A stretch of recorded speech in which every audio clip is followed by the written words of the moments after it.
అందరికీ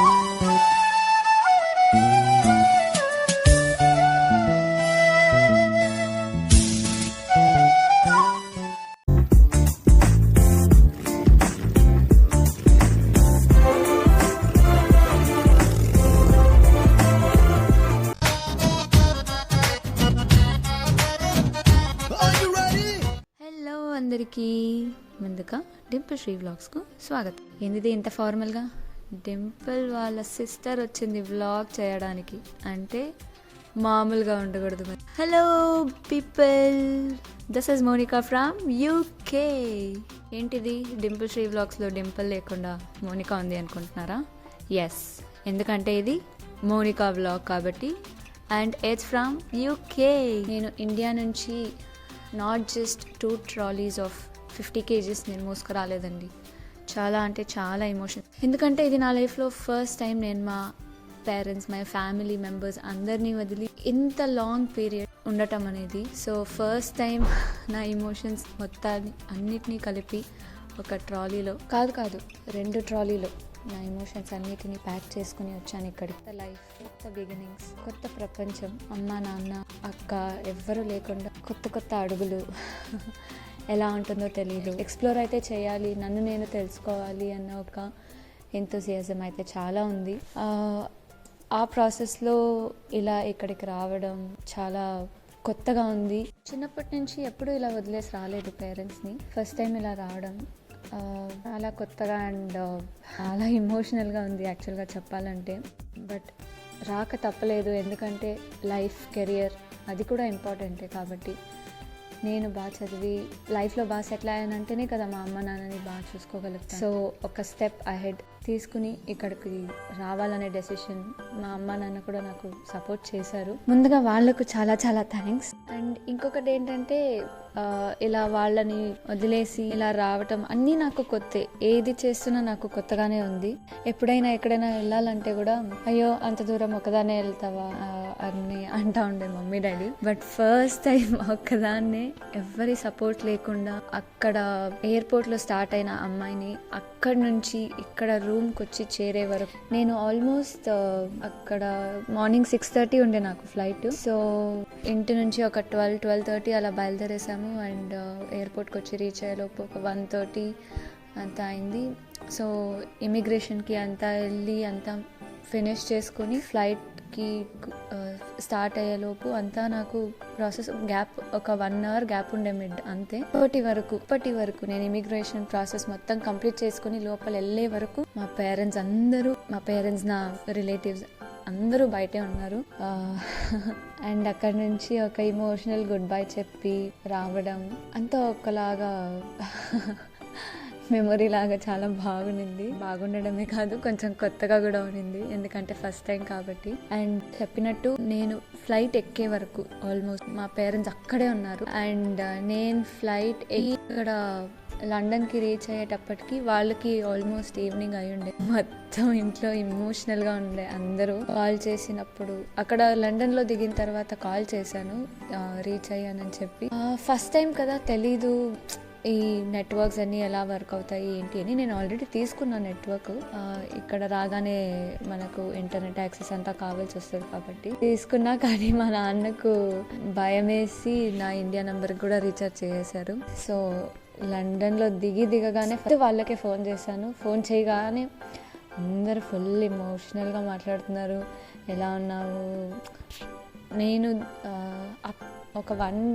ఒక 10 hours travel అంతే, 10 to 11 hours ట్రావెల్ అంతే. కానీ అప్పటికే ఎలా ఉన్నావు ఏంటి అని అప్పటికే చాలా మిస్ అయిపోయాము ఒకరినొకరు. తర్వాత అక్కడ లండన్లో అక్కడ మళ్ళీ ఇమిగ్రేషన్ ప్రాసెస్ అంతా ఫినిష్ చేసుకుని నేను ఒక ఫస్ట్ టైం కదా ఇమిగ్రేషన్ ఎలా ఉంటుంది అంటే ఎంతసేపు పడుతుందో ఏమో.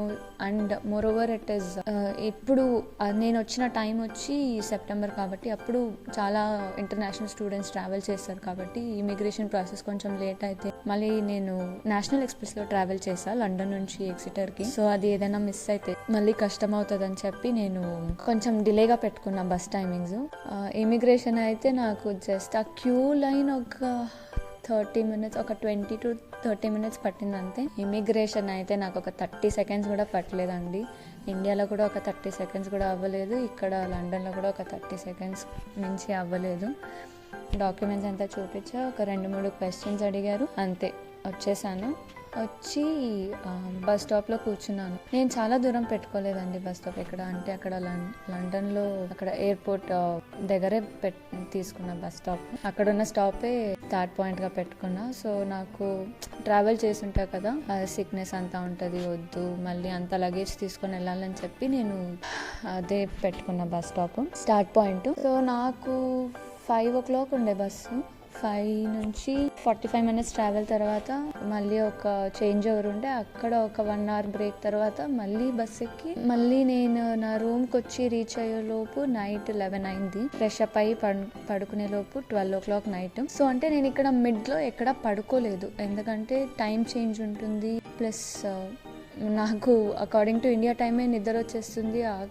ఆవలింపులు మొత్తం బస్లో ట్రావెల్ చేసేటప్పుడు ఇంకా పడుకున్నానంటే మళ్ళీ ఈ టైంకి సెట్ అవ్వేది కష్టమవుతుంది, ఇక్కడ యూకే టైమింగ్స్కి సెట్ అవ్వడం కష్టమవుతుంది అని చెప్పి నేను పడుకోలేదు. బస్లో కూడా మొత్తం అక్కతో మాట్లాడుకుని అమ్మతో మాట్లాడుకుని నాన్నతో మాట్లాడుకుని ఉండిపోయాము. తర్వాత చాలాసేపు ఇండియాలో కూడా వాళ్ళకు ఇంకా లేట్ నైట్ అవుతుందని చెప్పి నేను పడుకోమనేసాను. సరే ఫోన్ చూసుకుంటూ అలా ఇలా గూగుల్ మ్యాప్స్ చూసుకుంటూ, ఫస్ట్ టైం కదా ఇక్కడ దిగాలి ఏది ఐడియా ఉండదు కాబట్టి గూగుల్ మ్యాప్స్ చూసుకుంటూ యూట్యూబ్ అంటూ అవి ఇవి చూసుకుంటూ మూవీస్ చూసుకుంటూ టైంపాస్ చేసుకుంటూ వచ్చేసాను. ఇంకొకటి ఏంటంటే నేను ఇక్కడ కరెక్ట్గా ఎగ్జిటర్లో దిగానండి. దిగ్గానే నేను దిగినప్పుడు ఒక 10:30 10:40 అయ్యిండే టైం. ఇండియాలో టైమింగ్ వచ్చి 2:30 3 o'clock అయ్యిండే. మా అమ్మ నాన్న ఇద్దరూ నాకు ఆ టైంకి కాల్ చేశారండి. నేను అసలు పడుకోమని చెప్పి పర్లేదు నేనే వెళ్ళిపోతాను, మీరేం భయపడకండి, పర్లేదు మీరు పడుకోండి అని చెప్పాను. కాల్ చెయ్యకండి అని చెప్పాను స్పెసిఫిక్గా.